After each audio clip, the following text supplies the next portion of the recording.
l'homme récupère du miel.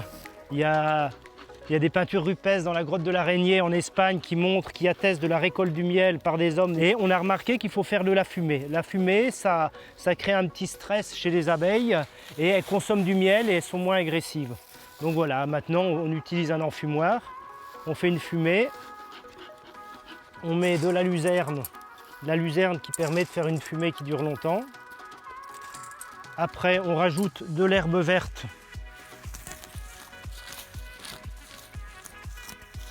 De l'herbe verte pour refroidir la fumée, pour ne pas brûler les ailes des abeilles parce qu'elles n'aiment pas. Et on peut aller dans le rucher. Alors on peut dire que l'apiculture est un très beau métier parce que regardez l'environnement dans lequel on travaille déjà. Et c'est un métier qui est plein d'enseignements parce que on dépend complètement de la nature. C'est là où la première leçon, c'est l'humilité, à savoir que nous, on peut aller aux abeilles, on peut ouvrir les ruches que s'il fait beau et que les abeilles pourront récolter et nous donner du miel que s'il y a une belle saison, du beau temps et de la floraison. Donc on est plus que d'autres agriculteurs, on est complètement dépendant de la météo. Voilà la hausse du dessus. Elle commence à mettre le miel dans les alvéoles, là elle commence à étirer un petit peu les alvéoles. Voilà la hausse du dessous, il y a déjà pas mal d'abeilles, donc là elle commence à être bien remplie. Vous voyez c'est blanc, c'est que c'est de la cire nouvelle qui a été produite par les jeunes abeilles qui sont les cirières. Voilà, elles sont en train de mettre le miel dans les alvéoles. Alors, ce qu'il faut savoir, c'est que le nectar qu'elles vont chercher sur les fleurs, il y a 80% d'eau, c'est extrêmement liquide. Donc, elles vont évaporer toute l'eau excédentaire et quand il y a moins de 20% d'eau, que le nectar est transformé en miel, elles operculent, c'est-à-dire elles bouchent avec un petit opercule de cire. Donc là, on a les alvéoles qui sont operculées. Vous voyez, le miel est là, c'est vraiment du miel qui est sous l'opercule.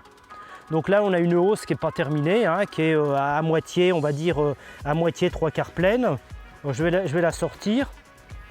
Pour bien que vous voyez comment est composée une ruche. Le corps de ruche, c'est là où il y a toutes les larves, toute la nurserie. Et éventuellement, on va essayer de trouver la reine. Ah, elle est là. On va la trouver. Alors, vous voyez, le fait qu'elle soit marquée, c'est beaucoup plus facile à voir. Voilà, donc c'est une reine 2019 qu'on a fait avec mon fils. Là, voilà. Regardez comme elle est belle. Voilà. Avec sa tache sur le thorax, avec sa couronne, reine 2019. Elle est marquée en vert, vous voyez, c'est une reine 2019 qu'on a marquée en vert. Donc produite, c'est une EF, hein, une reine sélectionnée. Et là, elle est en train de pondre. Tout ça, c'est le cadre de l'arbre. Tout ça, c'est des jeunes larves. Elle est en train de pondre sur ce cadre-là. Là, il y a des milliers d'abeilles qui vont naître. Hein, là. Sur ce cadre-là, il y a 3000, 4000, 3500 abeilles qui vont naître ici. Là, on a un œuf. Là, le petit grain de riz vertical au fond de l'alvéole, c'est un œuf. Et là, on a des larves qui baignent dans la gelée royale. Mais il va falloir en prendre des toutes petites qui viennent juste d'éclore pour faire le greffage. Donc ça, c'est mon fils qui va faire ça.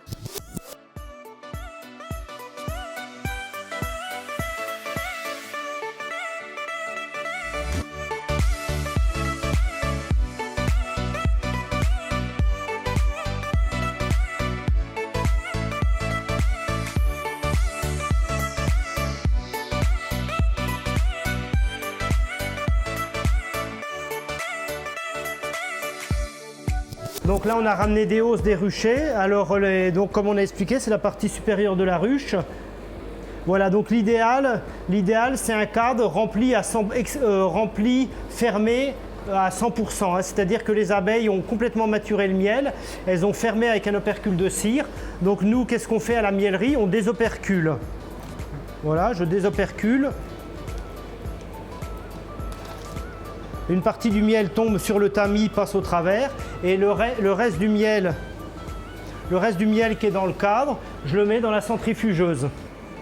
Voilà, dans cette machine-là, et par simple force centrifuge, c'est électrique, par simple force centrifuge, on va faire sortir le miel et on le récupère à la bassine, là. Bassine inox, voilà. Donc là, on a notre miel, je le repasse là-dedans pour qu'il sèche encore. Et après, on le passera dans les récipients de stockage qui sont là-bas, qu'on appelle des maturateurs. Il y a encore un tamis il y a un tamis plus une moustiquaire, une mousseline 500 microns pour bien arrêter toutes les impuretés. Et notre miel est stocké. Et après, il y a un robinet en bas, on fait directement la mise en pot. Alors on marque, vous voyez, ça c'est une récolte du 11 novembre, 500 kg. Ce récipient fait 500 kg. C'est un miel de mangrove récolté le 11 novembre 2020 et il y a 500 kg. Et après, je fais directement la mise en pot, mise en bouteille. Donc voilà, après, alors on a différents conditionnements.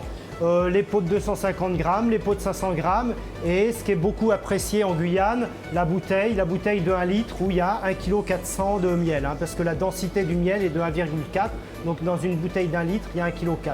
Là, vous avez du forêt savane, un peu plus foncé, et du mangrove, comme celui qu'on vient d'extraire, très clair. Alors le miel de Guyane, il faut dire que c'est un miel d'exception, car c'est un miel qui est issu que de fleurs sauvages. Ici, on n'a pas de champ de fleurs cultivés avec des risques de pesticides, et donc notre miel est issu que de fleurs sauvages. D'ailleurs, preuve à l'appui, on le fait analyser. On fait à peu près 3 analyses par an où ils recherchent 400 pesticides résidus. Il n'y a absolument rien du tout. C'est vraiment une passion et j'espère pouvoir vivre encore longtemps pour produire ce bon miel que les gens nous demandent beaucoup parce que les Guyanais sont très bons consommateurs et apprécient vraiment ce miel local.